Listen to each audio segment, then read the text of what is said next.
Well, welcome. My name is David Morris. I'm chair of the UAB Department of Physical Therapy. And on behalf of the department's faculty, I'd like to welcome you to the 13th annual Marilyn Gossman Lectureship for the Advancement of Physical Therapy. First thing on our agenda tonight is to introduce our team. Dr. Patrick Berner, Director of Community Engagement. Dr. Andrea Bowens. Dr. Kara Bullard, Director of Admissions. Dr. Jennifer Christie, Dr. Alex Avancha, Dr. Chris Hurt, Mr. Brian King, Dr. Donald Lyon, Dr. John Lohman, Dr. Ashley Parrish, Dr. Tara Pierce,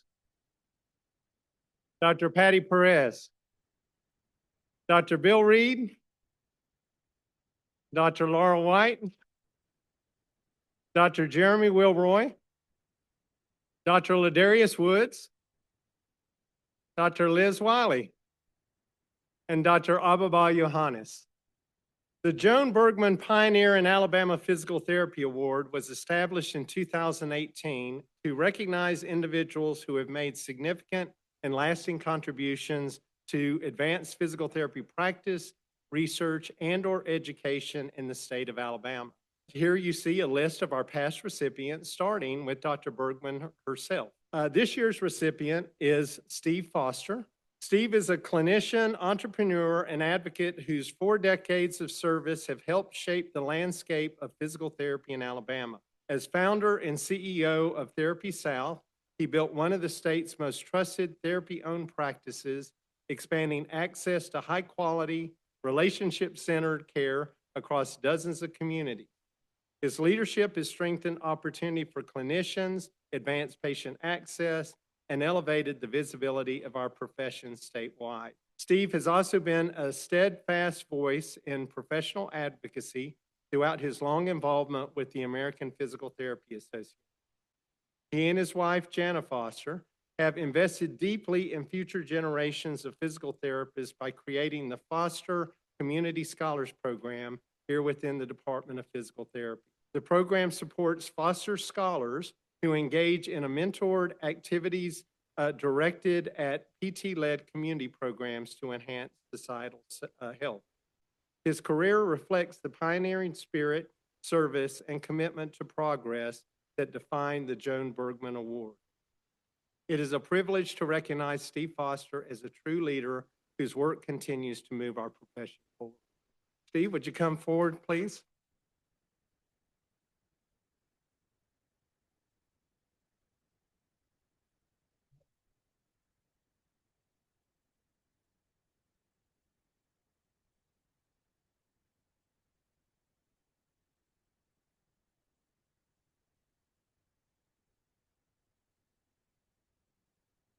Marilyn Gossman joined the UAB physical therapy faculty in 1967. For the next 31 years, she touched the lives of thousands and fostered a legacy worthy of the endowed lectureship created in her honor. Our faculty, alumni, and friends raised over $100,000 to establish this lectureship, with the first held in 2014. To honor Marilyn as the visionary she was, this lecture addresses a contemporary issue affecting the future of physical therapy. We have already selected our 2027 Gossman lecturer, and that is Dr. Vanita Lovelace Chandler. Please join us next March for her lecture. Tonight, after we introduce our 2026 Gossman lecturer, we will allow 2 panelists an opportunity to expand on Dr. Nordstrom's comment. We will then open up for questions from our audience. I'd like to now introduce our panelists. Dr. Ashley Castle is a board-certified orthopedic physical therapist specialist with experience practicing in a direct access primary care physical therapy setting. She received a Doctor of Physical Therapy degree from the University of Minnesota. She serves as the Chief of Outpatient Physical Therapy at the Minneapolis VA Healthcare System, where she has over 18 years of clinical experience. Ashley is a member of the VA Healthcare System's primary care diffusion team, working to spread the best practice of embedding PT in primary care throughout the system. She co-founded and serves on the board of the APTA Federal Primary Care Special Interest Group, where she has served as project lead on the petition to establish primary care physical therapy as a recognized area of specialty and residency practice. We also have Dr. Carla Bell. She is a professor in the Department of Physical Therapy and Jefferson College of Nursing at Thomas Jefferson University, and is co-founder of the Sexual and Gender Minorities Education and Training, which is part of the Jefferson Enterprise Professional Development Program. She has a bachelor's degree from the University of Pittsburgh, an MSPT and a DPT from the University of Massachusetts Lowell, and a PhD from Thomas Jefferson University College of Population Health. Dr. Bell has served in numerous leadership positions in the APTA, and she is a published scholar in research related to inclusion, access, and engagement. It now gives me great pleasure to introduce our 2026 Gossman Lecturer, Dr. Terrance Nordstrom. Dr. Nordstrom is a professor emeritus at Samuel Merritt University and has over 40 years of experience in the profession and has held numerous leadership positions in higher education, practice, and association governance, including the American Council of Academic Physical Therapy. His work at Samuel Merritt University includes implementing programs to support research at an institution focused on health professions education. He is a member of the research team that investigated excellence in physical therapy education and published the highly influential Vision for Excellence in PT Education. Dr. Nordstrom received his EDD in Organization Leadership from the University of San Francisco, his master's degree in physical therapy from Stanford University, and a bachelor's degree at the University of California, Santa Cruz. He is a Catherine Worthingham Fellow of the American Physical Therapy Association, the 2020 Sarah Soley Lecturer for the APTA Academy of PT Education, and the 2025 Mary McMillan Lecturer for the APTA. Please join me in welcoming Dr. Nordstrom.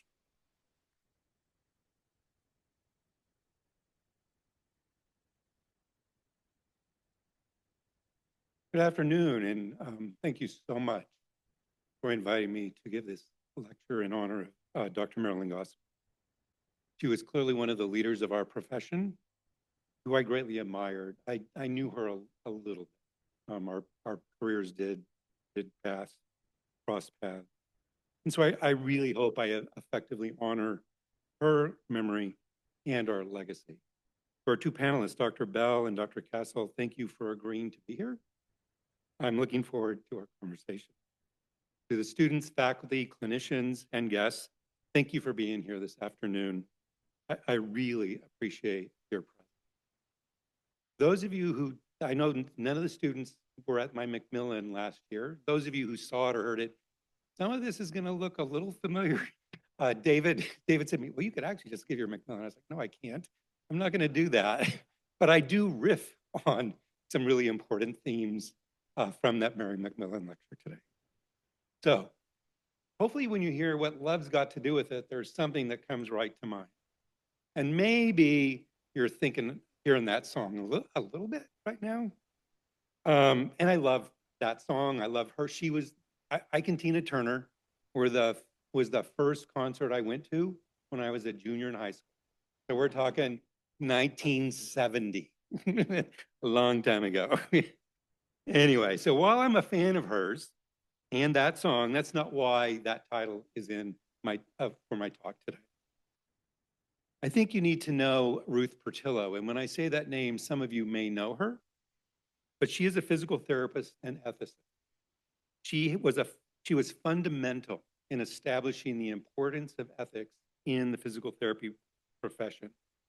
I'm a big admirer, and I would not be standing here today if it were not for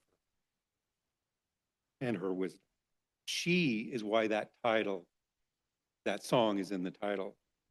During the peak of the pandemic, I was on a Zoom conference on teaching and learning for the common good in the health profession. The discussion was about our responsibility for our patients and our community. And what do we need to do to fulfill those? And in the middle of this conversation, Ruth dropped the line, I wonder what love's got to do with it. Her musing just stopped me in my tracks. I thought, huh, really? And so what? So a few months later, I noticed that this book was on the bestseller list in my local newspaper. And I thought, that's kind of strange because Bell Hooks died in 2021, and the book was 12 years old. 12 years old. No, 20 years old at the time. So I figured there's something going on here in the universe. I need to read this book. And I did. And it was no accident that that book rose to prominence when it did during the pandemic, because she wrote about love as a guiding force for action in all facets of our lives, including, and it makes sense that her 20-year-old book gained prominence at the peak of the pandemic when people all over the world were struggling, sick, isolated, and dying. So I'm going to use her book as one of the foundations today. And she wrote, "The choice to love is a choice to connect." She defined love as action that openly and honestly express care, affection, responsibility, commitment, and trust.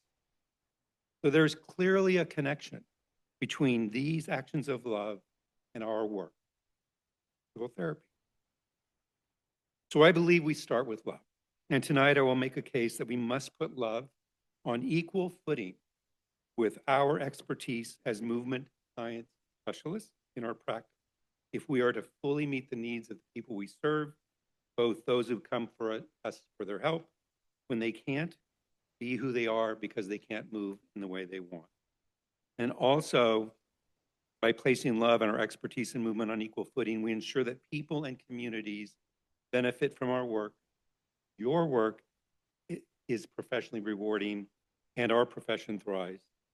And if we don't, I think the risk for major disruption and failure is real and looming. There's a lot of things going on. Last time I did this, I had a teleprompter. They're way more fun. There's a lot of things going on in our profession and in society that affect our profession that worry me. Payment for physical therapy, the cost of education and the availability of money to pay for it. The basic foundations of science and truth are being questioned. People who are the most vulnerable, who need the most help, who have the least, are struggling to survive. They have the highest incidence of disease and illness and the least access to health care. I'm an optimist, and I really believe that these problems can be overcome with hard work as part of a community. And that was the point of my Macmillan, were those things that we have to worry about, especially those social and structural drivers. But today, I think there's something that threatens our very existence as physical therapists, and that threat is from generative AI. I believe we need to take a clear-eyed view of what, how, and why generative artificial intelligence has the potential to change forever the very essence of who we are. It could substantially impact how physical therapists work and how we interact with our patients and each other. So now, I am not an expert in AI. I am just learning like many of us are. But I do know a lot about our profession and our unique, essential role in how we contribute to human health and well-being. I know just enough about generative AI to worry. I'm going to first look tonight at how AI could disrupt physical therapy. Then I will talk about what each of us can do to place movement and love together at the center of physical therapy practice. And I want you to leave today curious, engaged, and inspired to act. So people, again, come to us for our expertise when their ability to move has been disrupted and they cannot live their life how they want or need. Whoever they are and wherever they are in their life, they decide to put their trust in us and they put their care in our hands. In turn, the people seeking our care make our lives impossible. Could the physical therapist they put their trust in be a physical therapist generated by AI? Again, what kind of work, where people work, how people work, and their roles in work are all changing rapidly because of AI. That's exciting, unless you're in an occupation that generative AI is more likely to eliminate. It will replace much of the work that's being done in some occupations. People who are experts in AI, who work in those companies developing it, and who understand the interface between AI and the human world, admit that much of what is going on in AI is experimental. They really are not sure what they're doing or why they're doing, even why they're doing. They're trying to see how far they can push generative AI in terms of its way of it can function in the world. They're really pushing those boundaries. There are sometimes not well-formulated use cases or problems they are trying to solve with these massive data sets, AI and large language models. US government does not seem to have much interest in regulating the industry. It's kind of like the wild, wild west. Anything goes.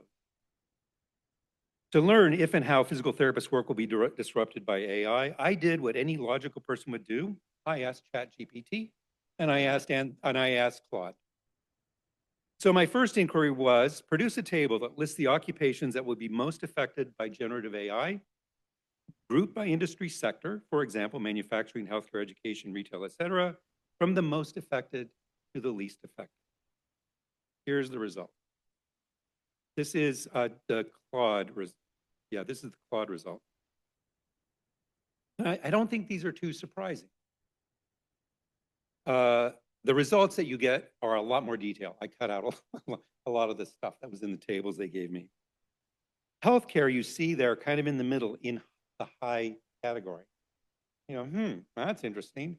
Well, what they're talking about there, the reason this is landing in that high category is medical billing and coding, radiologists, pathologists, transcriptionists, drug researchers.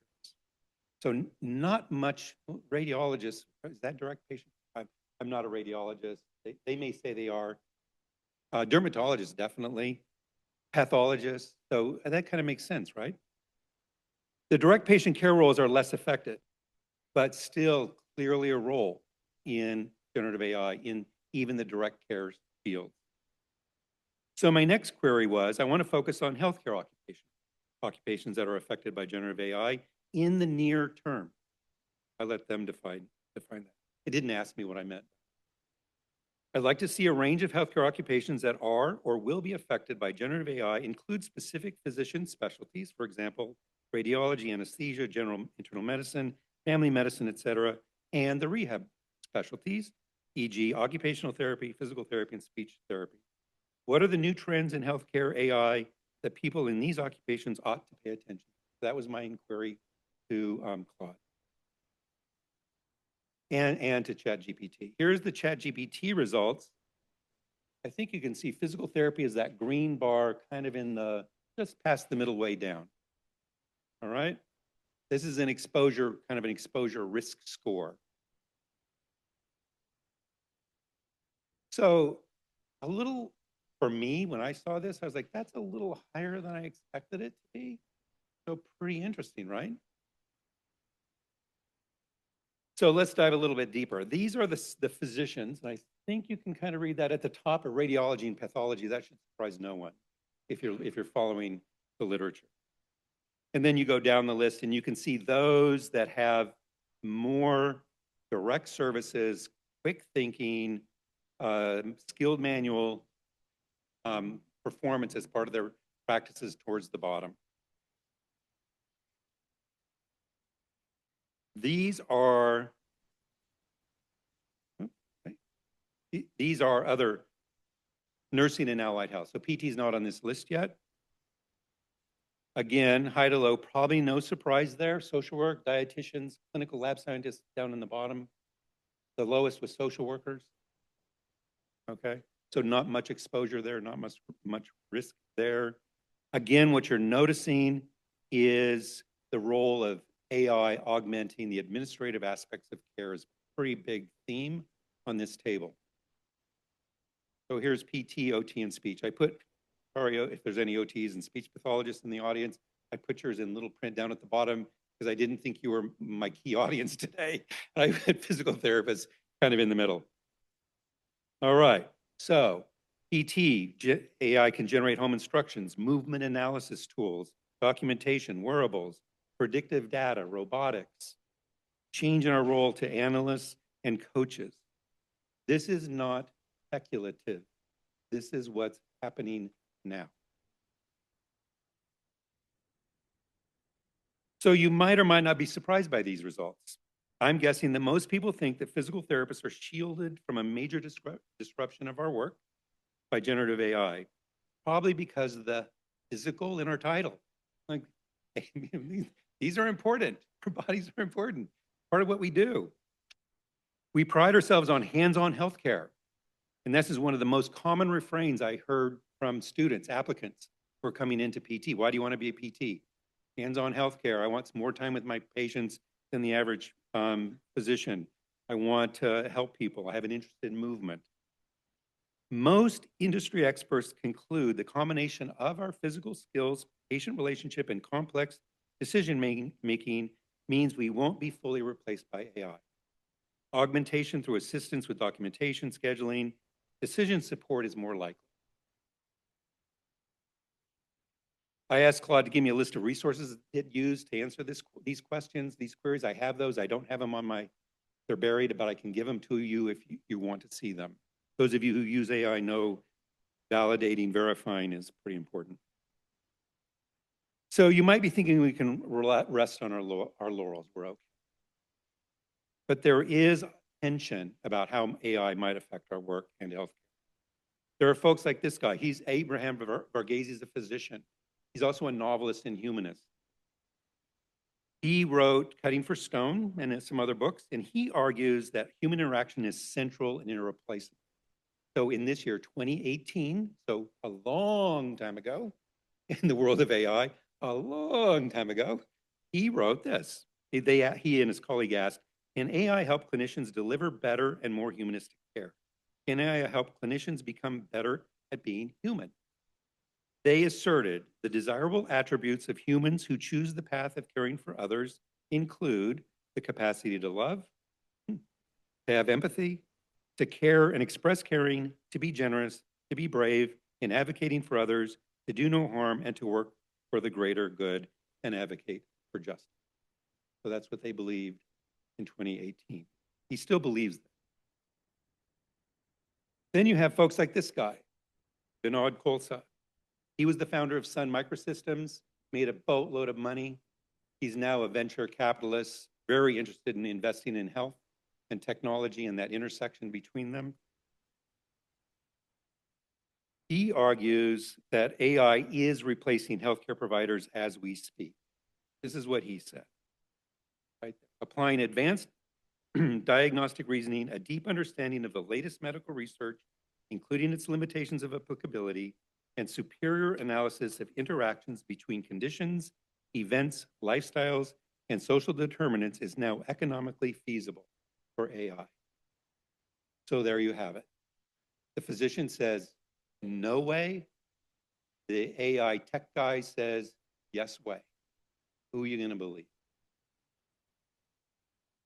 Throughout modern history, disruptive innovation has come from the outsiders. Thomas Edison did not own a candle factory. Henry Ford did not own horse-drawn carriages. That's not what they did. Tesla did not, traditional automakers led the innovation in electric vehicles. Amazon, not Walmart, innovated in retail. Google, YouTube, Netflix innovated in media, not TV broadcasters, movie industries, or newspapers. What are those? Uber innovated transport, not cab drivers, or not taxi companies and car rental. So disruptive innovation, I think, is about the same. It's likely to come from outside the profession, not from inside. So I needed to see a physical therapist for left hip, knee, and ankle pain so I contacted a clinic where one of our alums worked, and I'd been a PT before. And they could see me in 5 weeks. I was leaving in 4 weeks to go on a major trip where I needed to be able to walk well, and that wasn't going to work for me. So I used my network. I found a PT who was perfect for my condition. He had the required expertise in movement analysis. His physical exams skills were exquisite. He knew the specific manual techniques I needed that he coupled with exercise. He related to me and my needs. He understood why I needed to get better quickly. He confessed to me at the end. He said he wasn't sure he's going to be able to do it in 4 weeks. I was like, you were awesome, you did. And I trusted him. He gave me a set of home exercises, only a few that included YouTube that he created. It was him on the YouTube. There was no monitoring of my adherence except from when I went back. And again, I was better in 4 weeks. So what if I couldn't have got in to see that PT? So we're gonna go here. I'm gonna, anybody heard of Sword Health? I'm gonna show you a little video clip, I think. Tried this out before it was working.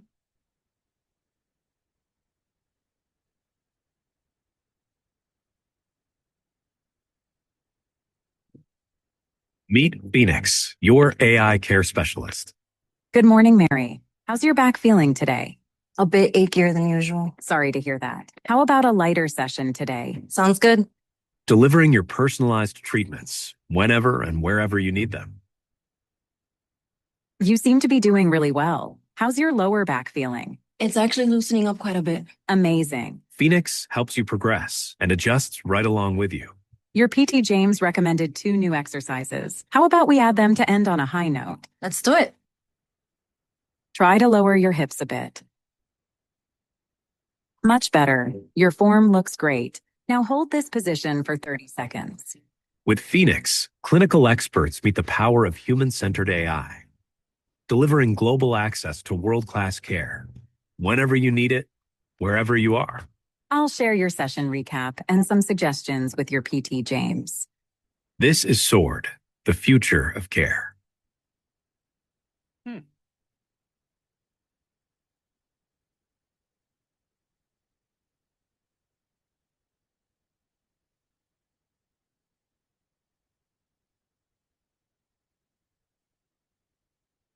So could my problem been solved in 4 weeks through that technique? Maybe. I don't know. I personally don't think so, but it's like, I'm not sure. That would have been better than no PT, right? Definitely would have been better than no physical therapy, because they probably could have. So here's a couple studies, and there's a few, but I'm going to talk about 2 today. This is a randomized controlled trial that compared a digital care program using that platform you saw with conventional evidence-based physical therapy for chronic low back pain. They had 140 participants, 70 in each group. Digital care group got what you saw there. They had an initial PT visit that was tele-visit using some of the motion capture systems you saw there. Education materials were delivered via the app. Ongoing visits were done with the tablet and feedback, as you saw in that video. The conventional group were in person at Emory University's PT. They were some of the people that participate here. Patient satisfaction and adherence were high and similar between the groups, with significantly lower dropout rate in the digital group. No differences in the primary outcome of disability using the Oswestry, or in secondary outcomes of pain, anxiety, depression, overall productivity, and impairment. So basically, the 2 groups did the same with lower dropout rates using the AI system. This study by RAS examined the digital care program, like you saw, included exercise, education, and cognitive behavioral therapy. This purpose of this study was to look at whether a digital program was effective across a range of people who might be affected by the social determinants of health, race, ethnicity, rurality, et cetera. It was a descriptive study. They had over 8,000, nearly 8,600. They had over 10,000 to draw from. They use social deprivation index to assess the impact of these social drivers of health.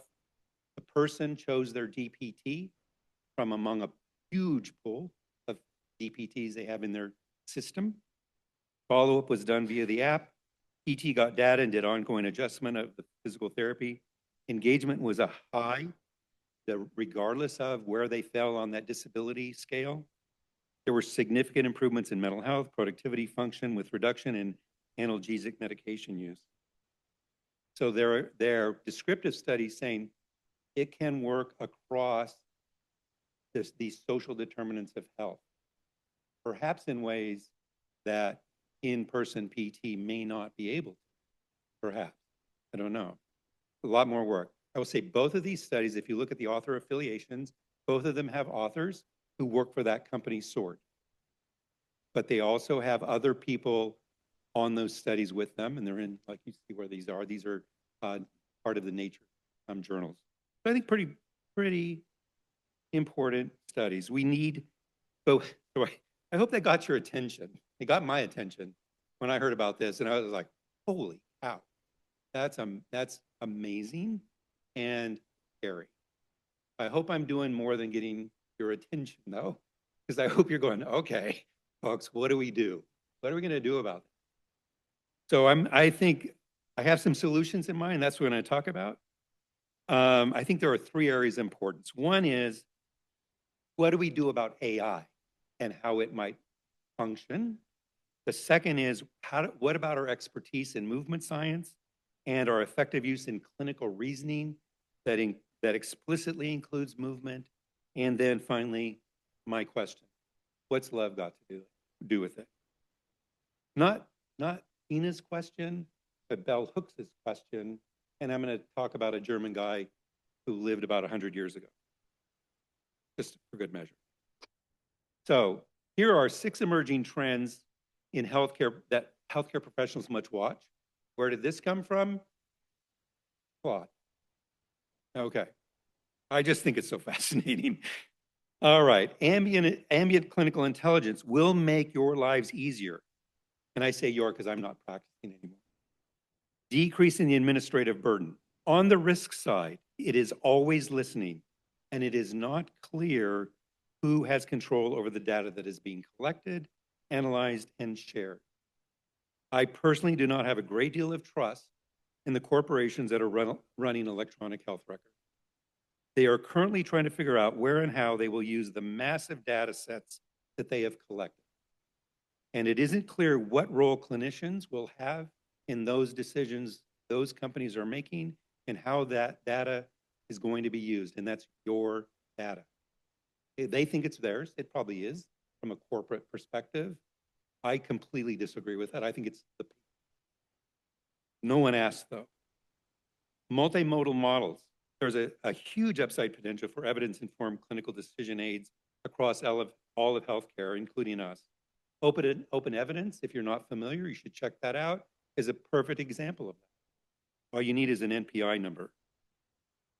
The challenge will be how companies that publish journals, much of which is behind paywalls, choose to interact with entities like open evidence to make sure all of the evidence is available to people who are using it.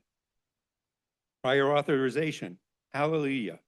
Big opportunity to reduce administrative burden. Similarly, there's a risk in what data is being used to make those decisions on authorization for care. How will those decisions be tailored to the individual? And I will say these are the issues. That's not different than what's going on now, folks, right? If you deal with pre-auths, you know those are the same questions. Who's making the decision on what? So whether it's a human or a machine, same risk. Personalized patient education at scale. Again, we have a large upside potential there. These materials can be adjusted to the person's literacy, preferred language, and health literacy level. That is amazing. Just like that, you can ask it for these instructions. The implication is that physical therapists, we need to clearly assess that person's health literacy. Technology access could also be an issue, as some people from underserved areas may not have the necessary Wi-Fi or cell service they need to use those kind of technology-assisted instructions.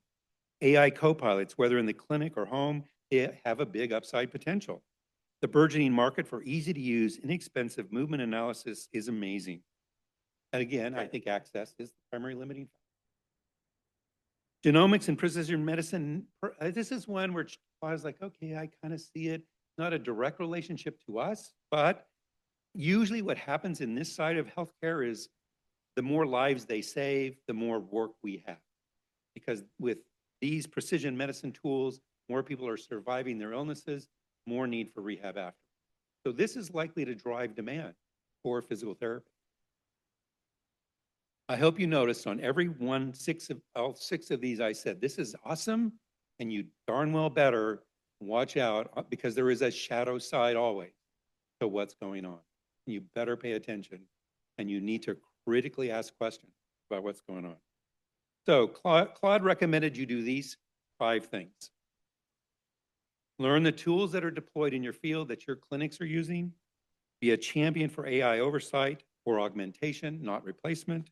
Become literate in AI technology. Get involved in decision-making about AI at your institutions. And keep track of where AI is failing and feed that information to people making decisions. Those all sound, I read these and I'm like, yeah, that makes a lot of sense. That's what we ought to do. I will add something else.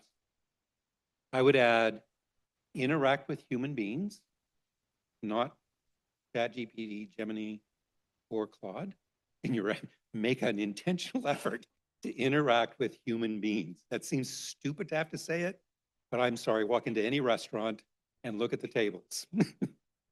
That's number 1. Number 2, I would highly recommend all people take up journaling to encourage introspection and reflection over your role as a human in your work. It takes a couple minutes a day, do in the morning before you go to work, in the evening before you turn the light off, and I think you need to do something to sustain that human connection and who you are, not in interaction with machines. Big concern of mine is these recently released core competencies for DPT education, as far as I can tell, do not address artificial intelligence. And these were just out in July. So this is a little scary to me that they use a really rigorous process. I'm familiar with it, and it didn't show up. Wow, interesting. So we need to pay attention to that. So now let's move to movement and reasoning. Dr. Chris Powers' 2026 Mary McMillan lecture was Movement Matters, the Path to Professional Impact. He established the importance of our expertise in movement scientists if we are to flourish as a profession. There's no way I can do justice to this. I tell the students, I'm going to give you guys a bunch of assignments. Here's another one. As soon as they publish that McMillan on the APTA's website, go watch it. It is masterful, and it is compelling, and it is important. If you don't do that, it'll be published in the PTJ. He lays out what we need to do to be effective in clinical care as movement science experts, to put movement on equal footing. Effective clinical reasoning is also a critical component of our expertise in movement science and a bridge to our personal connections with. Until recently, there has not been a clear concept of clinical reasoning in physical therapy. We've been all over the map, with most of our models being somewhat linear and more concrete than what actually happened. However, there's some recent research done by some colleagues of mine, and I know there's no way you can do that, but again, this is easily accessible through public access through JOPT, Journal of Physical Therapy Education, and the APTA section on education. So movement is central to physical therapist clinical reasoning. That seems to be an obvious statement, but it's not. It does not just happen in our minds, in our hands. We cultivate 3 habits during our physical therapy education. One is habits of the mind, learning to think like a physical therapist. 2 are habits of the hands, that skillful practice of physical therapy. The 3rd are habits of the heart, learning the purpose of what we do, the importance of our practice to our communities, the importance of our work with people. So those 3 habits are habits you learn in school, and they're habits that you continue to learn and practice. So this model resulted from a concept analysis of physical therapy literature about clinical reasoning.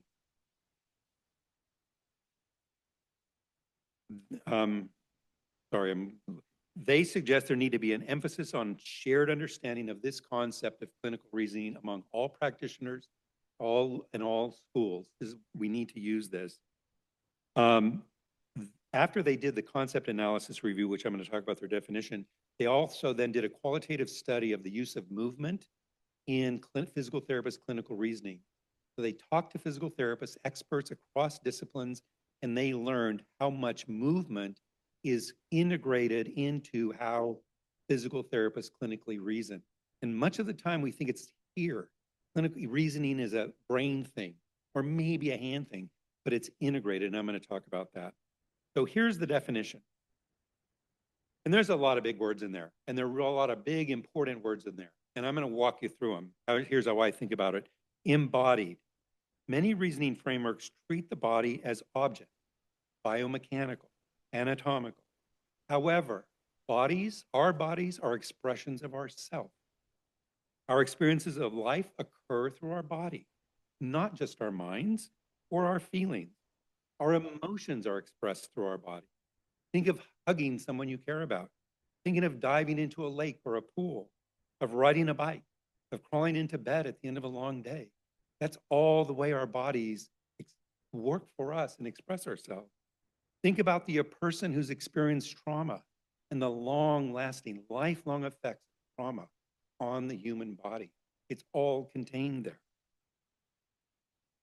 Where and how we move and interact with others occurs through our body. In our work as physical therapists, our interactions with patients occur through our body.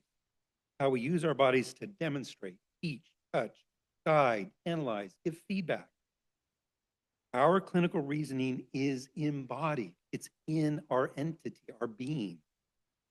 It occurs with and through people's bodies, our bodies, and the interaction between them. It's adaptive. Skillful physical therapists, if you watch them, they adapt to the person through their interaction as it's happening. They are fluid.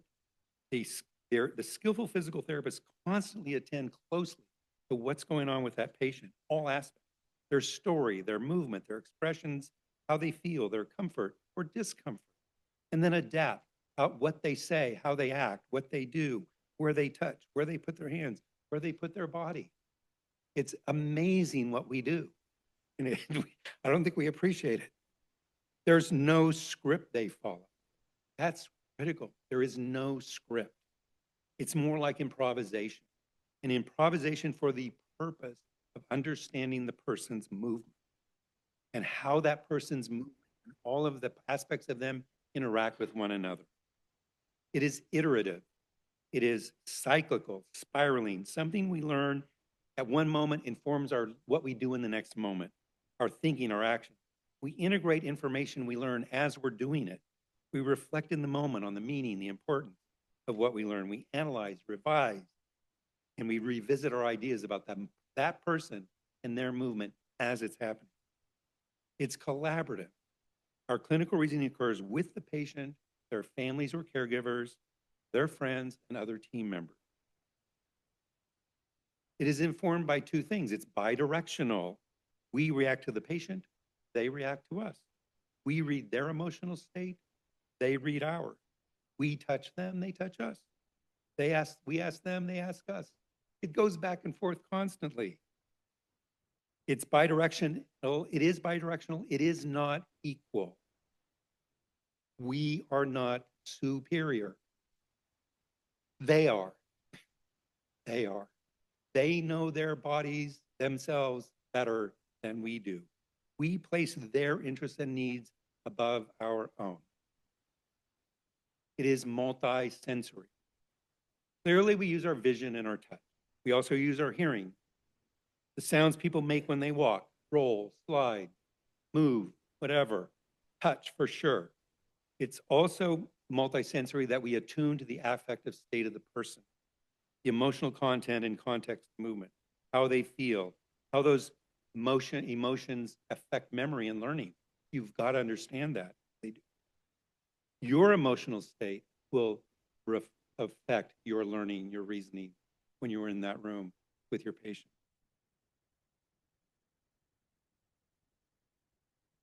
So here is that model. But we know generative AI, I'm going to go back. I should have had a blank here. Generative AI does not have a body, right? There is no body. It does not move. It does not embody the way we interact with other beings, whether they're humans or other entities. So in that way, it's not. So we need to make this model of clinical reasoning based on evidence among physical therapists, widely accepted and used in education and practice. We need to learn to become and be and act as movement science experts. We need to clearly express how our clinical reasoning and therefore our practice arises from the interaction with and about movement and between humans. I don't think a machine can learn to do this. I don't think they can learn to do that in the way a human can. Yet, we have some pretty good evidence that it does a pretty good job.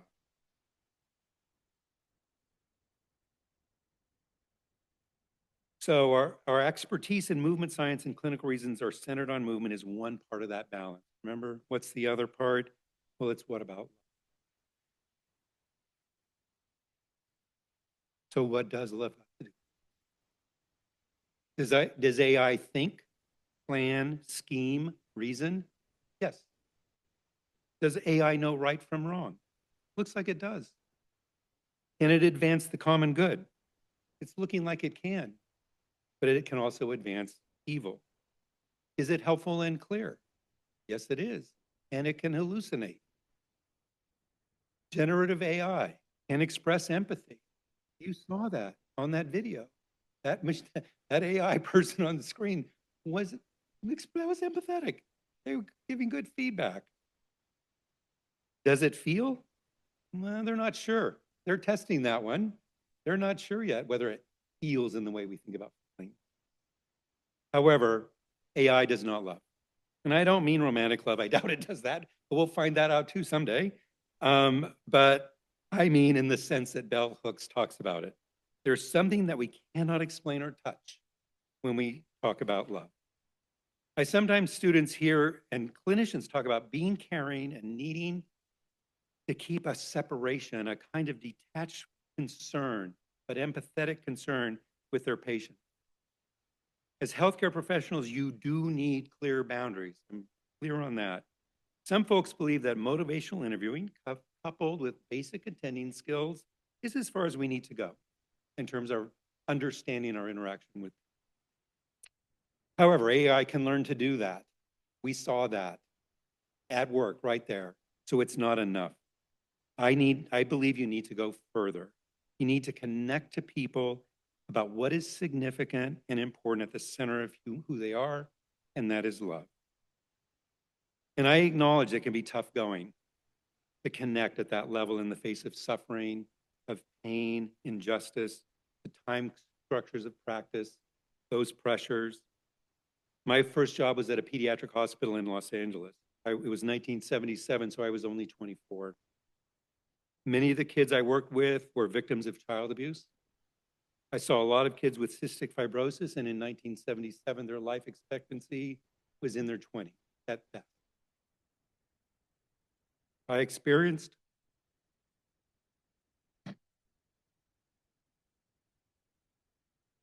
how hard it can be to connect deeply with patients.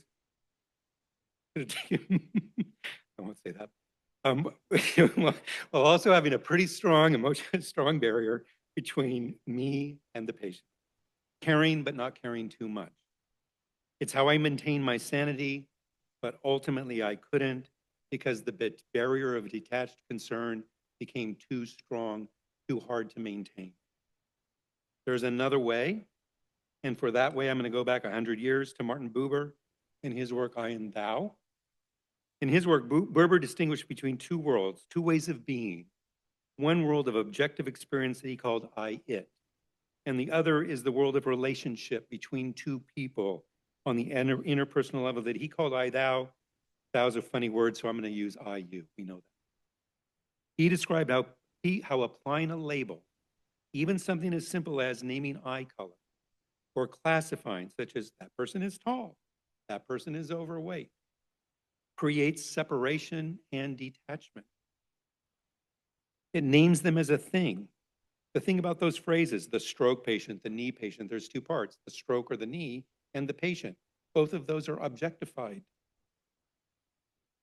They cause a separation in the way of being with them occurs as a result. The very act of diagnosing a person's movement problem and recording it in the medical record is naming and classifying. Our work requires us to do that. So at its heart, our work is pushing us towards that kind of relationship with another person. So that's tough.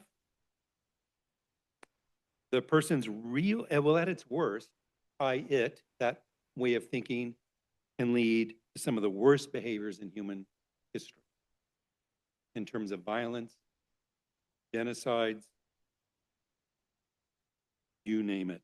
By naming the other person less than, it opens the door for a flood of awful, the worst human behavior throughout the history of humans on this earth. So getting past that, the person's real story can fade and we lose sight of it, of their I, you, the person for who they are in their entire way of being in relationship with the other person. Buber recognized there is an objective world out there. We need to live, we name, we classify, it's what we do. He didn't deny it, but we acknowledge it. And we acknowledge it and we move to I, you, where we encounter one another in caring relationships that creates the shared lives of our human experience. I ask you to explicitly and intentionally develop ways of being and habits in which you truly see and embrace patients as people in relation with you. No label, no judgment, as equal. Truly be with them in their broader lives. Because our work requires us to diagnose and classify the person's problem, it pulls us toward that objectified relationship. But the body and the person as object is always that temptation, and we move through and past that in relation.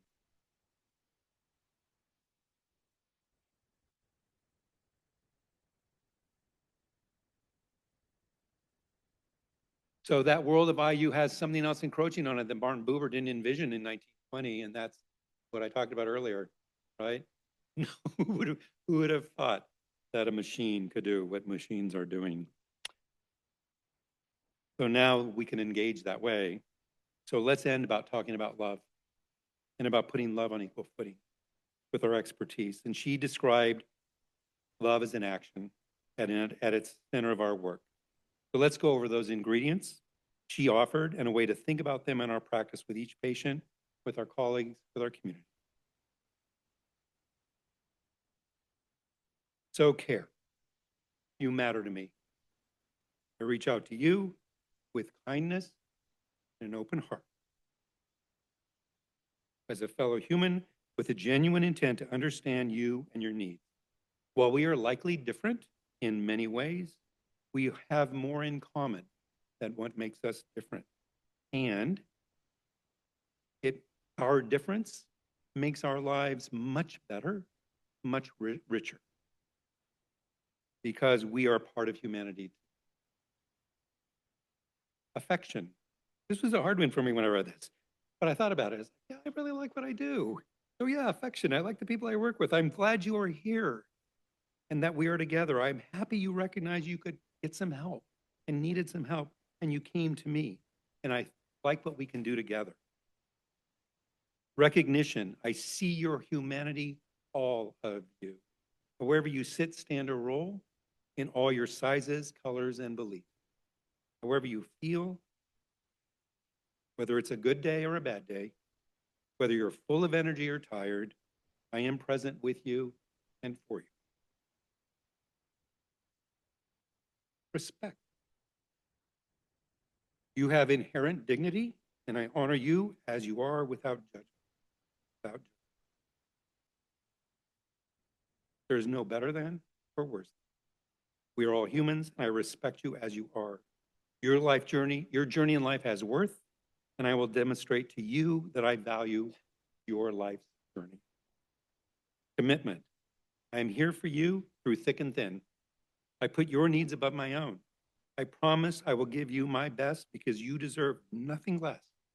We're in this together. Trust. I am grateful that you chose to put your care in my hands and you allow me to be your partner in care. To show my gratitude and honor who you are, I will create a space where you feel safe. I will create where you can be honest and open, where you know and feel that I am acting in your best interest. Honest and open communication. What we say, how we say it, and how we interact matters. I collaborate with you to meet your needs. The safe space I create will allow us to communicate and learn together. When our communication is imperfect, and it will be because we are human, I will work to make it better. I will work to make it better. I will acknowledge when the impact of my communication does not convey respect, care, or compassion, and I will change my behavior. I do not believe AI can do that and place love in this way. And it is in the heart of movement. It is in us.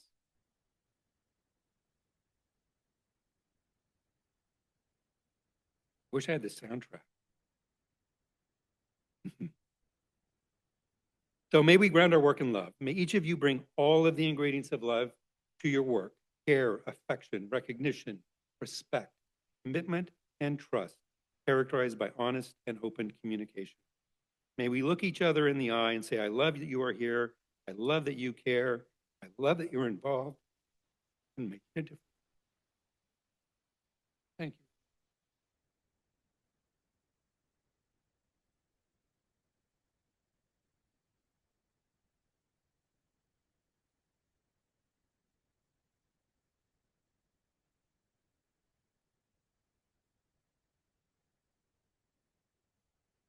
So the people that know me know I have waterworks.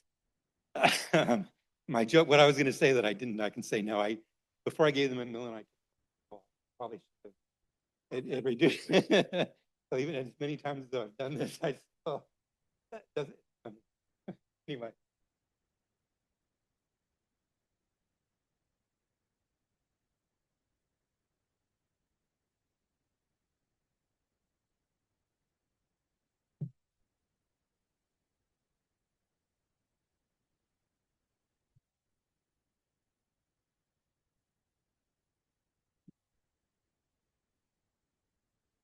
All right.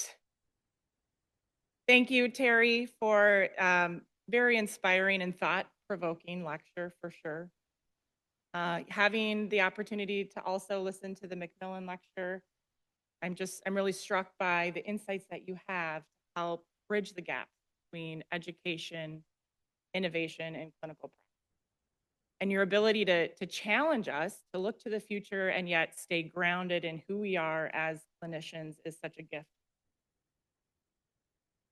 Something that you mentioned early in the lecture that really resonates with me is how do we reach our vulnerable populations and really the population health imperative that we're in right now. It's really the perfect storm with our aging population, with increasing chronic disease, the high rates of musculoskeletal conditions, all combined with the increasing shortage of primary care physicians, resulting in widening gaps in access to care. Surely AI is going to be part of this. I don't think there's any, stopping that train, but how can we be thoughtful about how we use it and how we lean into the human factors that will help to differentiate us? One thing that really struck me was the chart that you had up here with the different professions most at risk. And I noticed that social work was one of the professions that was least at risk. And so it got me thinking, what is that? And to me, what comes to mind is the collaboration, the care navigation, really helping figure out what is the obstacle in this patient's path and how can I navigate them from point A to B to C. And that makes me think of embedding PT in primary care and acting as care navigators and care managers and really being able to lean into relationships and trust and collaboration. So really relying on that human factor plus AI to help us be more efficient, maybe in our clinical reasoning, certainly in our documentation and administrative workload, in order to give us more time for what's most important. And that's spending time with our patients, listening to them, validating them, building relationships and collaborating with our colleagues. So certainly it has a place. It's a little frightening to see how much it might be able to do, but I do think that leaning into that human factor is what is going to help us stay important and relevant in our roles and part of the solution. So I want to tell you a story. This is actually a case from my colleague, Rusty Bishop. And I think it just really paints the picture of why these human factors are so important. And it also shows an example of a mindset shift that happens with PT in primary care and the collaboration and the relationships that are so important to that. So early on in his career, my colleague had a patient come into the clinic with signs and symptoms that he pretty quickly recognized looked like a cervical myelopathy. This patient had hyperreflexia, positive pathological reflexes, gait abnormality, and he thought, I got this. I know exactly what to do. So he educated the patient, he put in a referral, sent him on his way. And then when we looked back at the path that happened in that more siloed structure of healthcare, it ended up taking that patient 8 months to get to the surgery that he needed. 8 months. By the time he got in to see primary care, got the correct imaging ordered, finally got in to see neurosurgery, and then had the surgery, it was 8 months. Now, fast forward a couple years later, this colleague is working embedded within a primary care clinic. He's developed relationships across different healthcare services. He has another patient come in with a very similar cluster of symptoms, but this time the story is very different. He's got a different mindset, and now he's really acting as a care navigator or manager for this person, quarterbacking the care throughout, getting that patient from point A to point B, and really relying on that human interaction and the relationships and the trust that he's built with his patient and with his colleague. So he educates the patient completely. Here's what I think is going on. Here's the urgency, and here's what I think needs to happen next. At this point, he's able to place the order for the imaging himself. So he does that. Imaging comes back. He's able to see it.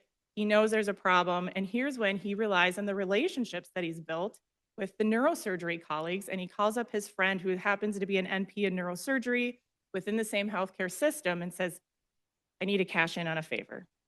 I have this image. I'm concerned. Can you just look at it for me? So right then and there, he looks at it. He says, yes, we need to get this guy in. We have an opening tomorrow at 10 o'clock. Can you have him be here? Yeah, I think so. So he calls the patient, talks to the patient. He's like, that's a long ways away. I don't know if I can be there tomorrow.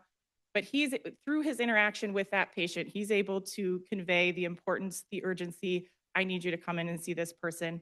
And the patient does, and he is able to get from point A to point B to have his surgery within 2 weeks. And that's really a difference in relationships. Relationships, trust. The patient obviously had trust in him, that he knew what he was doing, that he was navigating him to the right place at the right time. Those are the things that I believe AI is not going to be able to replace. So certainly supported by AI, but really relying on those human factors. And interaction, I think, is really the key that AI is not going to have to do. So getting back to Terry's question about what's love got to do with it, certainly in our profession, it might not be the sentimental love, but it's the commitment that we have to our patients to navigate them through the system, to get them from point A to point B to point C, and any twists and turns that might happen along the way. The curiosity to sit with them when something doesn't quite fit the algorithm or the clinical picture that maybe AI thought that it should. What next? Let's take a step back. Let's reevaluate. The humility to collaborate with the rest of the healthcare team when we know something is beyond our scope, or maybe we just aren't sure. But I think most importantly, the connection and the interaction that we're able to have with our patient and with our healthcare team. So certainly AI can process information, it can help us be more efficient, and those are all good things.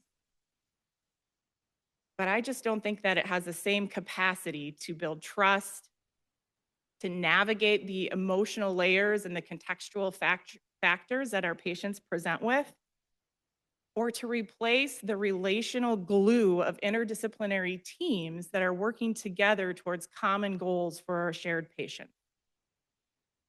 So certainly as technology evolves, the human elements of trust, relationships, creativity, collaboration, they're not at risk of becoming less important. They're becoming more and more important. And I think those are the things that we really need to lean into as differentiators to keep our profession relevant and essential. So I think what's love got to do with it? Everything. I think we need to embrace it, embrace those human connections. That's what's going to allow us to step confidently into the future where AI supports us, but doesn't replace us. Thank you.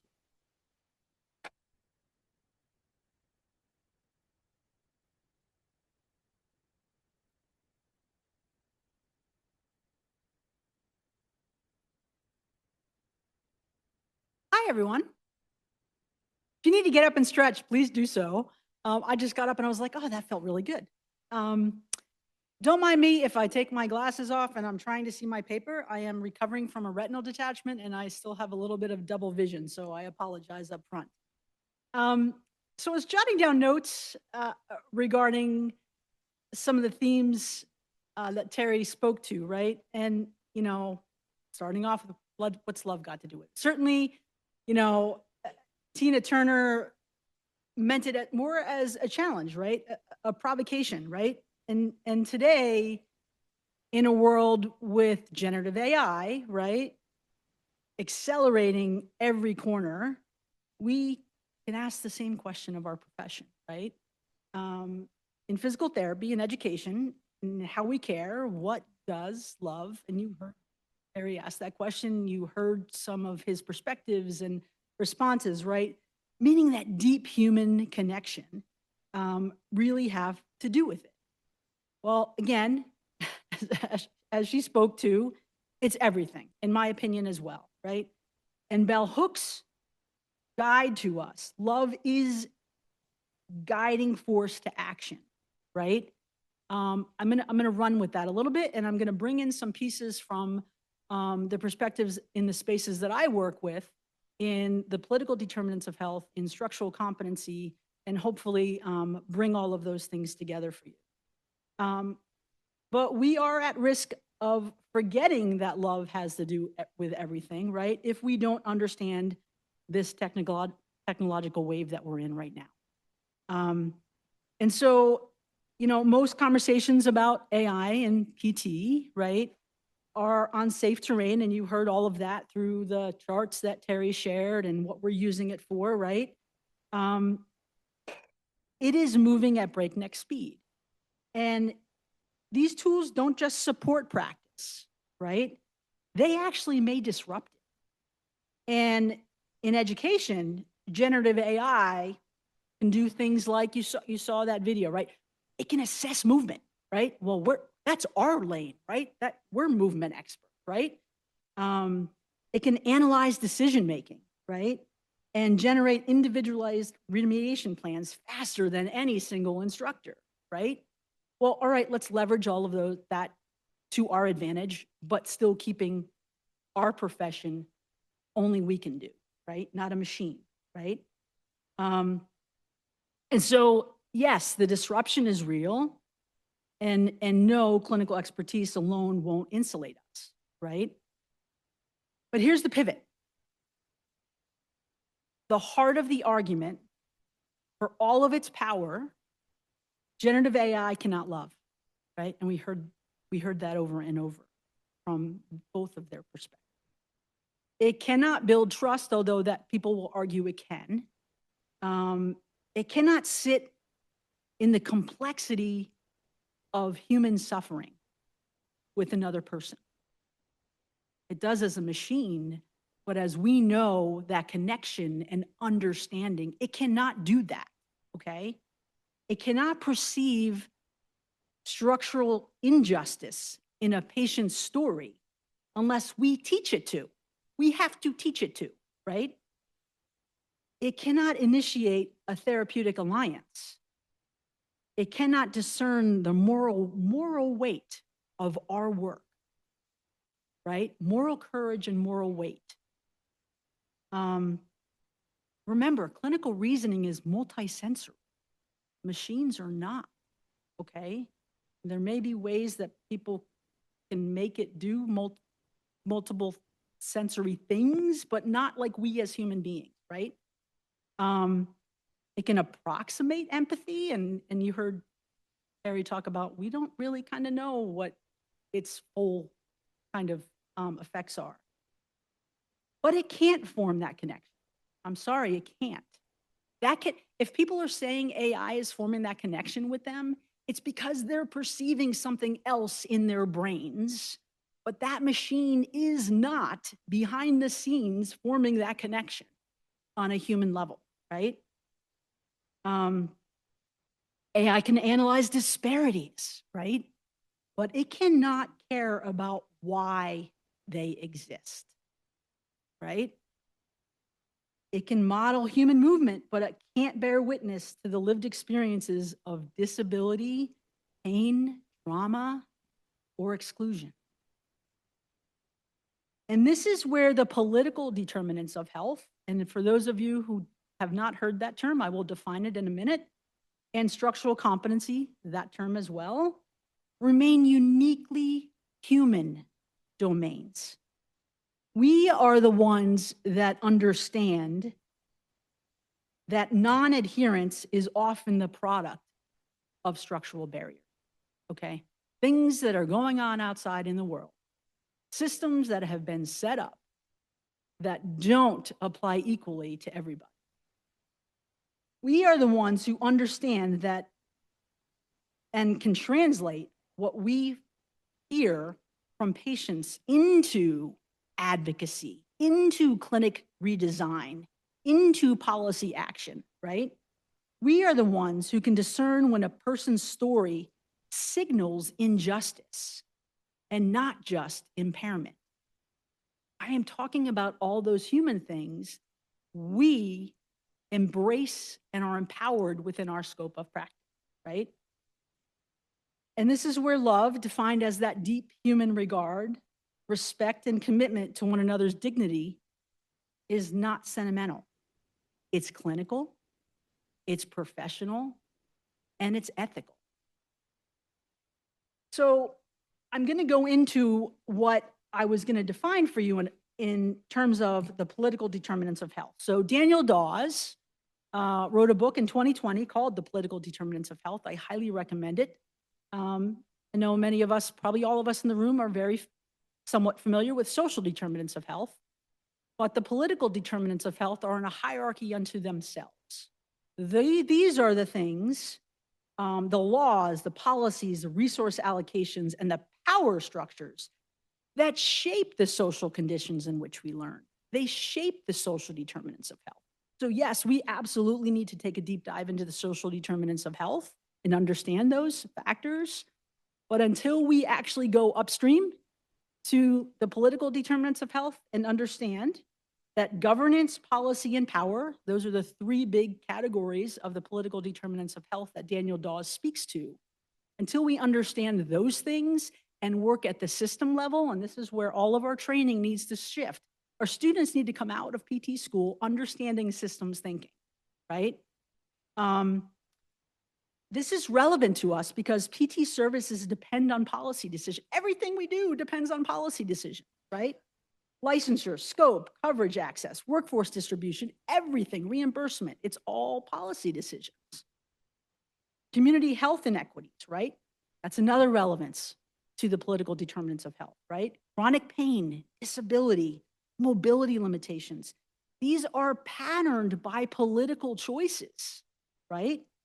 Not just biology. Biology is a small part of those things. The political choices are really what make the exacerbations of these mobility problems and these mobility issues we're dealing with, right?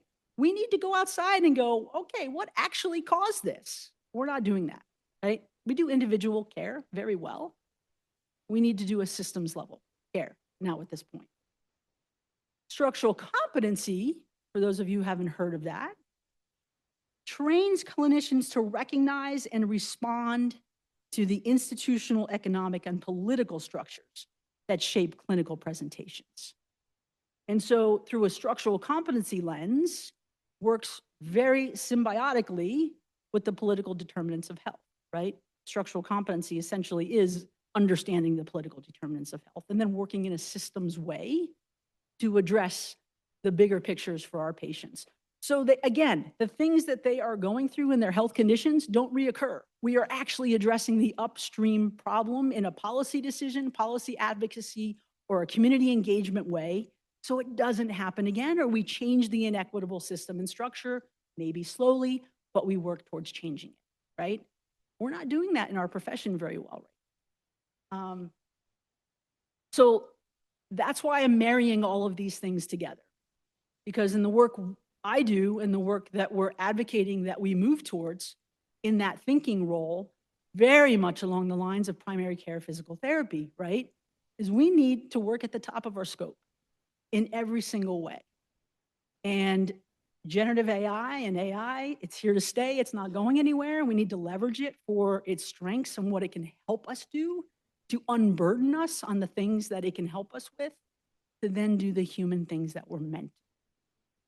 So I close just in reflection of those pieces, right? And I'm actually very optimistic. If this is the way we have people like, you know, all of us in this room who are working in that venue, understanding the limitations and the scary parts of what AI is going to do for our profession and beyond, I think we actually can leverage up on it, right? But we have to be informed and we have to be systems thinkers. And that takes a culture shift in education and continuing education. How many people in this room were trained to be systems thinkers? I'm seeing like one hand, right? And that's very common, right? I actually, through my PhD program in population health sciences and my systems training, I can tell you I cried a number of times because I didn't get it. My brain didn't work that way until I did it over and over and over again. And so I do think we have lots of opportunities that we can explore to work at the peak of our scope. And we should all embrace those opportunities and embrace love. Thank you.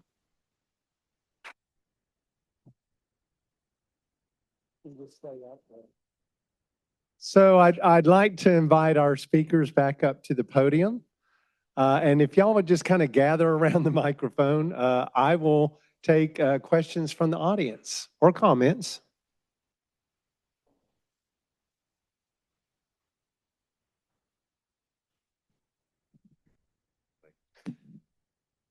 So there's been a lot of speculation on the terminus of AI's ability to have empathy.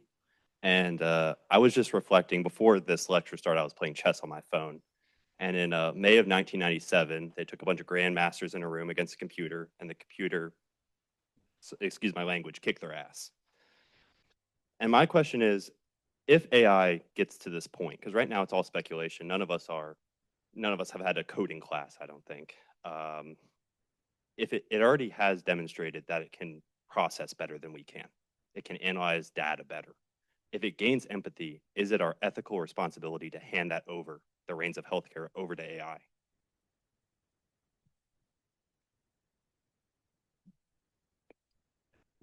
No. Sorry. Those are great questions. And, so it's interesting. Anthropic, who's Claude, right? That company, you probably have heard of. They have a philosopher in their C-suite, whose in purpose at that business is to look at the ethical implications of the work they're doing. And again, and I've done a little, I am nowhere close to deep. I'm like this deep. It's complicated, but if you look at that, the questions they're asking and the way they're testing it in what seems like fairly safe ways to figure this out. How do we push it to these places where we're getting to know if we train it or it's doing good, does it still do good? What are the prompts and things that push it towards evil? What are the ways in which it can care or not care? Those are questions, and that person is working up and down that organization. Oh, but they're the only ones doing it, and they're not the only ones working in this field. And that's one of my big concerns is who is it that's setting those boundaries? And that's the scary part. AI definitely has agency. I mean, in the act that it has the ability to act, and it can evaluate its actions and make a choice. That's what we think about as agency. And it looks like they have agency. It's scary.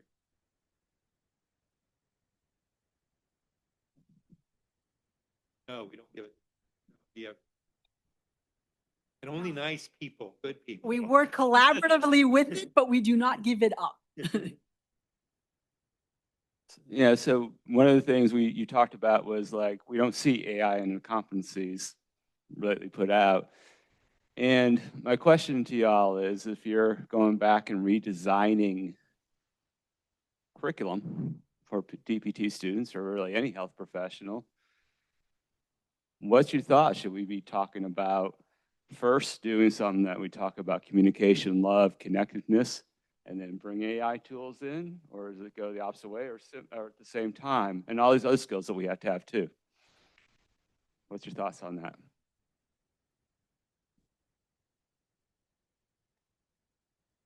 Well, I think as Terry pointed out, right, the competencies that just came out last summer are lacking anything related to AI, right? So our profession really needs to step up its game in terms of what are we expecting our professionals practicing and entry level, right, to know and be competent in about AI and its role in our profession and what we do, right? So that's one. And there are some good white papers out there in other professions. There are actually some guiding principles and ethics and all of those things around AI. Those things have been done in other professions. We just have not. We're behind, okay? So that's one. But in terms of the systems thinking training, I think that in terms of a curricular shift or a curricular redesign, I absolutely think that programs need to take a deep dive on the delivery of each of their courses and figure out how each of the faculty members are using their expertise in their whatever course that is, whatever topic area of PT that is that they're teaching, and start embedding some more of these broadened questions related to structural drivers in our society.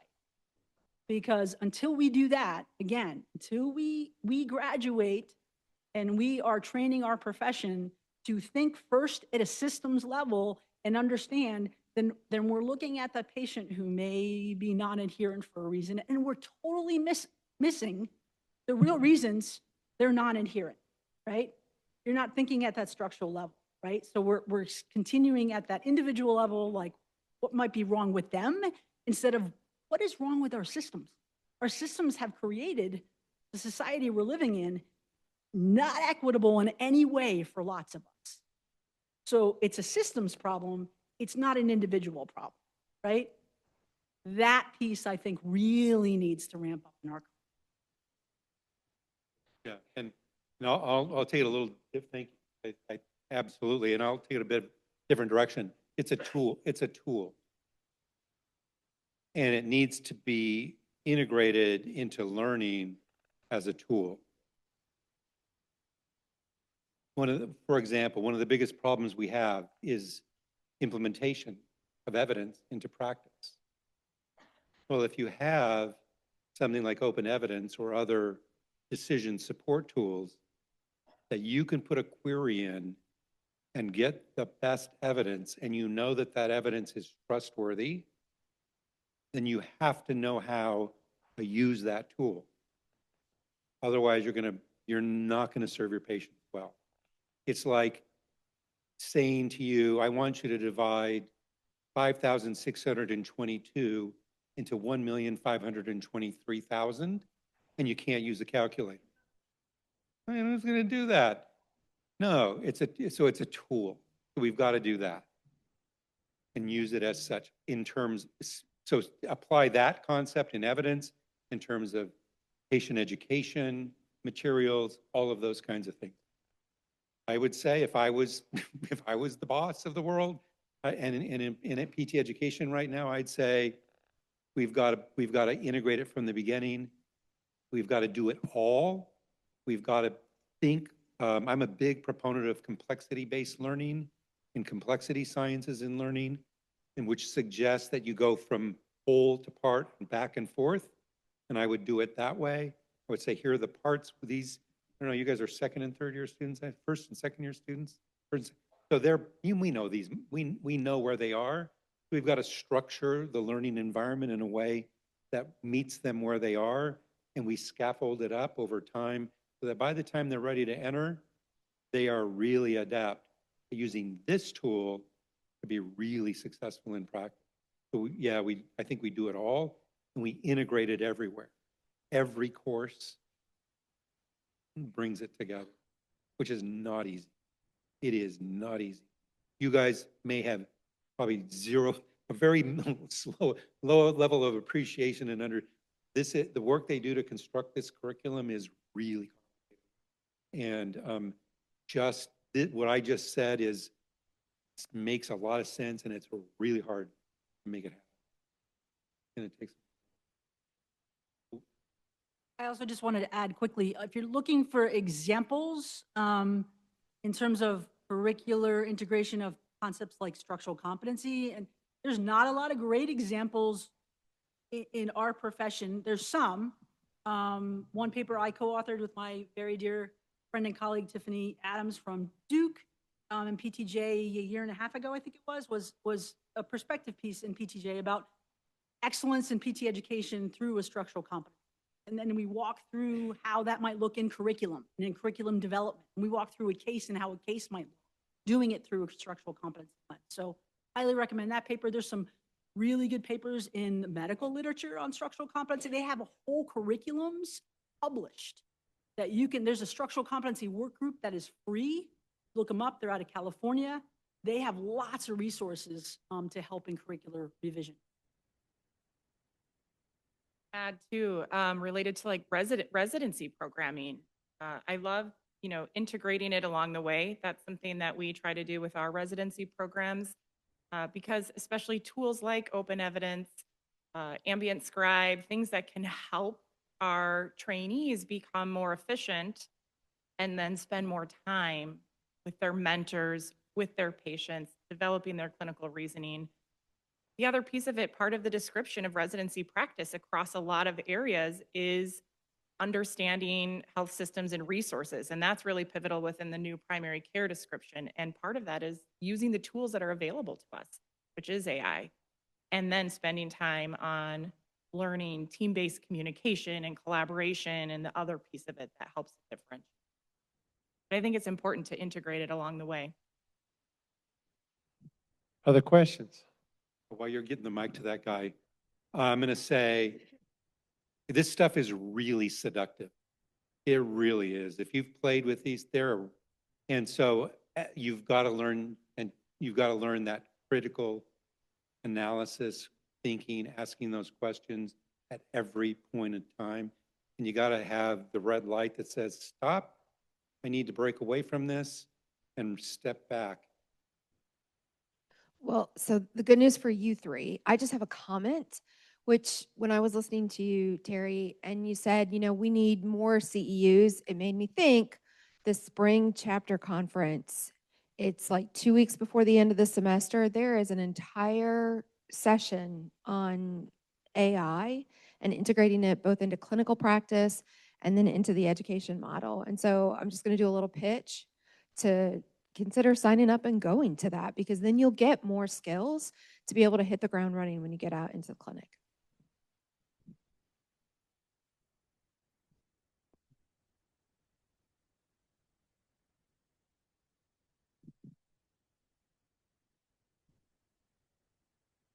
So you mentioned in your talk how there's these databases that we use for documentation that these companies are pretty much thinking, okay, well, at some point it's a negative thought, but what's the best way we can use this huge database that we have? So if we end up using something like Swords AI, like you showed, where it's not just documentation now, there's also videos and potentially performance. How do we stop that from becoming an even bigger database that can be used against us or the patients?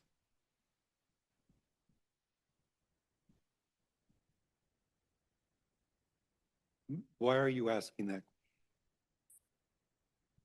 that? No, so and what else? Why else? Tell me what's behind your question a little bit.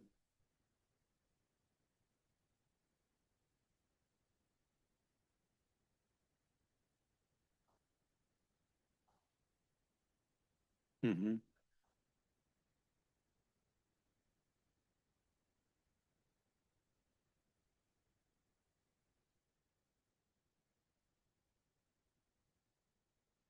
Yeah. Yeah. Okay, I think I understand. So, because the reason I ask is you said, how do we stop it, and which implies, anyway. So that's why that's trying to get where you're. So first off, I would admit some of my biases. I am not a fan of the proprietary electronic health record systems in the United States.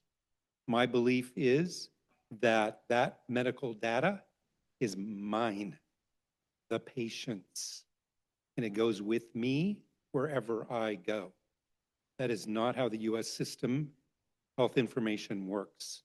It belongs to the entities where I get care. That's a problem. So I would say my answer to your question would be, we strip the ownership of all of that health data away from those entities, and we give it to the patient, and we let them take it with them when they go to get care. And whenever they get data about me, it's mine, and they have to ask me if they have my permission to use it in their data sets. So that's how I believe we cope with it. That's an easy problem to solve. All right. So that's my simple, straightforward, but complicated answer. So then, what if the entities like SWORD, they do own that data. They're the provider in our system. They're using it to inform the care of other patients. They're drawing the physical therapist puts the person's problem in. They're using I don't know what system they use to draw the data out, come up with the care plan, but they're using evidence-informed data to formulate their treatment plans. It's a PT that's doing this. They hire PTs. So what's wrong with that? In our current, it is consistent with our current system. They're the provider. Any clinic, you own the records, right? You keep them. You make sure they're private. They make sure. So that's our system. So I'm not sure I would argue in our system, which I disagree with, they have the right to use that data in that way. I have also a problem with systems that are beginning to figure out how they might use that data to benefit them, that it's not clear why they're doing that or what they're going to do with that. And I don't know who's looking over their shoulder to say, no, you can't do that. Or here are the boundaries around what you can do that. That's one of my, that answer. Other questions? Oop, gotcha. Oh, my wife. This is my wife, Deirdre Stegman. She is a retired internist. So primary care, internal medicine doctor for 40 years. And then I married Terry and I moved to Oakland. And then those 8 years, the commute was killing me. I was sitting all the time. I wasn't exercising anywhere. Breath, I gotta have a hip replacement, etc. But that's all beside the point. But I love the idea of the, oh, sorry. You know, I feel the same way about those electronic health records. We use Epic, and Epic's really popular, but they change it all the time. They call them upgrades, but no, it's just so they can charge more money. And then you have to get trained in it. And the people that will train you, they get paid well for that. And it's like, I don't want that. I already was accustomed to how the record was working. And no, oh, we have an upgrade. That is not an upgrade. It just is something that drives you crazy. Yeah, yeah. So that's one of the big things. What I loved about it is that if you're in a system that uses Epic, you can get people's records. And it's so good because I would get a new patient, has a very complex history. And then I think, you know what? I need to go and see, you know, what her records were from before. And I learned so much. And she has a delusional disorder that I would have gone down, you know, multiple rabbit holes. And then I realized what was going on. It's called, I forget what they call, but it's available. And that's a really good thing because you don't have to reinvent the wheel. Yeah. So they certainly save time. Yeah. Yeah, absolutely. But then when you showed that thing about social workers could be replaced by AI, and I thought, you know, that could be really helpful because it's very hard to access a social worker. And when you're in primary care and you have patients that have all these complicated issues, you're trying to find them a placement. I don't know how to call all those people, and I don't have the time to do it. But if you had an AI person, an AI machine to do that, it could be very helpful. Yeah. You know, patients get stuck in the hospital because they can't find a placement for them. You know, things like that. It's it's a total waste of time and money. And, you know, my daughter she had an appendectomy when she was 10 years old. And, oh, sorry. Should we go? Yeah, we're good. Sorry. We're going to move it on. Thank you. Thank you, love. They discharged her because they had nobody to transport. Yeah. I said, I'll go get a wheelchair and do it myself. Oh, Yeah. I don't think you can do that. Yes, I can do it. And that's Yes, it. yeah. So anyway, it's Thank you. Yes. We can probably take one more question. Comment?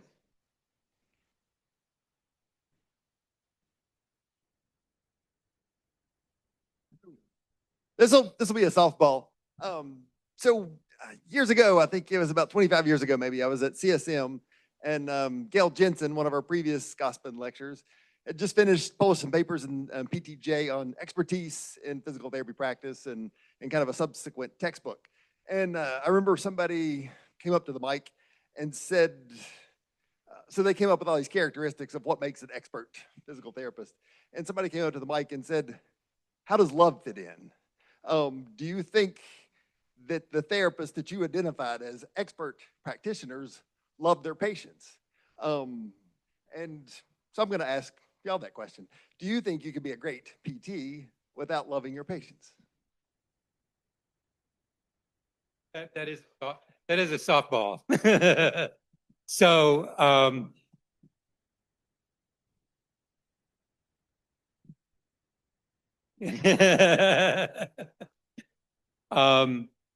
no and no. That's funny, right? I didn't know that they asked that question during when they presented that data, that paper. I happened to work with one of the participants in their study. So I knew him. And so just on an N of 1 of that study, and I forget how many they had. Was it about 12 people in their study? In the way I talk about in Bell Hooks, the way she defines the components of love, and the way I then take it and apply it into PT, I don't think you can, as I know that work and at least one of their 12 participants that led to their conclusions about expertise, because all of that is how you maintain that successful relationship with that patient or your patients to sustain yourself in practice. These are people that have been in practice a long time. And you've got to have a way to sustain yourself. And I believe this is the way you sustain yourself. And so there is that. And so I don't think you can for that reason. And to me, the addition to that is that's a protective factor for you from burnout. If you're not connecting, that human connection with your patients, and you're not actually caring and loving them in the outline of what Terry outlined from Bell Hooks, I don't. One, you're going to burn out. You know, we're all human beings and we're social creatures, right? And regardless of how many people have tried to define that, it's very individual to you as a person, right? And two, we work in a people profession. Anytime you are working with other people, if you do not have that connection, I don't know how you can be at anything you do. I don't know. I want to add, I mean, I agree. We are in a profession of caring for others, and love is going to show up differently. And when we see people starting to face burnout, that's when I worry about losing that piece, the love, the caring. And so I think it's equally important in order to be effective, to love and have grace with yourself, to help avoid that burnout. And maybe that's where AI also fits in, is to help us be more efficient with our documentation and things like that, so that we can maybe feel less burdened and less burned out by that and spend more time caring and loving our patients. Please join me in thanking our speakers for today.